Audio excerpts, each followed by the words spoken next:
വിശുദ്ധ മത്തായി എഴുതിയ സുവിശേഷം അധ്യായം 3. സ്നാപക യോഹന്നാൻ്റെ പ്രഭാഷണം. അക്കാലത്ത് സ്നാപക യോഹന്നാൻ യൂദയായിലെ മരുഭൂമിയിൽ വന്നു പ്രസംഗിച്ചു, മാനസാന്തരപ്പെടുവിൻ, സ്വർഗരാജ്യം സമീപിച്ചിരിക്കുന്നു. ഇവനെ പറ്റിയാണ് ഏശയ്യാ പ്രവാചകൻ വഴി ഇങ്ങനെ അരുളി ചെയ്യപ്പെട്ടത്.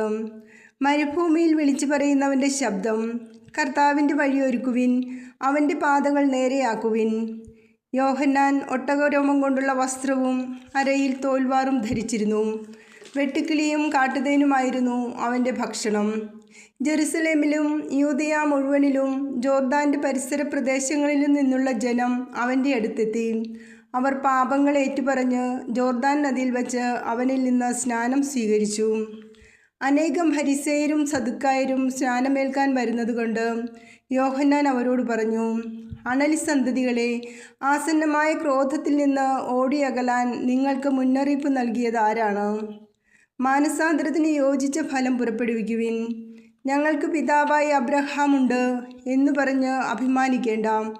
ഈ കല്ലുകളിൽ നിന്ന് അബ്രാഹത്തിന് സന്താനങ്ങളെ പുറപ്പെടുവിക്കുവാൻ ദൈവത്തിന് കഴിയുമെന്ന് ഞാൻ നിങ്ങളോട് പറയുന്നു.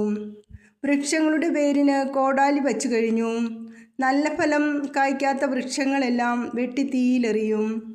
മാനസാന്തരത്തിനായി ഞാൻ ജലം കൊണ്ട് നിങ്ങളെ സ്നാനപ്പെടുത്തി. എൻ്റെ പിന്നാലെ വരുന്നവൻ എന്നേക്കാൾ ശക്തൻ. അവൻ്റെ ചെരുപ്പ് വഹിക്കാൻ പോലും ഞാൻ യോഗ്യനല്ല. അവൻ പരിശുദ്ധാത്മാവിനാലും അഗ്നിയാലും നിങ്ങളെ സ്നാനപ്പെടുത്തും. വീശുമുറം അവൻ്റെ കയ്യിലുണ്ട്. അവൻ കളം വെടിപ്പാക്കി ഗോതമ്പ് അറപ്പുരയിൽ ശേഖരിക്കും. പതിര് കെടാത്ത തീയിൽ കത്തിച്ചു കളയുകയും ചെയ്യും. യേശുവിൻ്റെ ജ്ഞാനസ്നാനം. യേശു യോഹന്നാനിൽ നിന്നും സ്നാനം സ്വീകരിക്കാൻ ഗലീലയിൽ നിന്ന് ജോർദാനിൽ അവൻ്റെ അടുത്തേക്ക് വന്നു. ഞാൻ നിന്നിൽ നിന്ന് സ്നാനം സ്വീകരിക്കേണ്ടിയിരിക്കെ നീ എൻ്റെ അടുത്തേക്ക് വരുന്നുവോ എന്ന് ചോദിച്ചുകൊണ്ട് യോഹന്നാൻ അവനെ തടഞ്ഞു.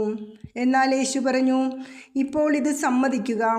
അങ്ങനെ സർവ്വനീതിയും പൂർത്തിയാക്കുക നമുക്ക് ഉചിതമാണ്. അവൻ സമ്മതിച്ചു. സ്നാനം കഴിഞ്ഞയുടൻ യേശു വെള്ളത്തിൽ നിന്ന് കയറി. അപ്പോൾ സ്വർഗം തുറക്കപ്പെട്ടു. ദൈവാത്മാവ് പ്രാവിൻ്റെ രൂപത്തിൽ തൻ്റെ മേൽ ഇറങ്ങി വരുന്നത് അവൻ കണ്ടു.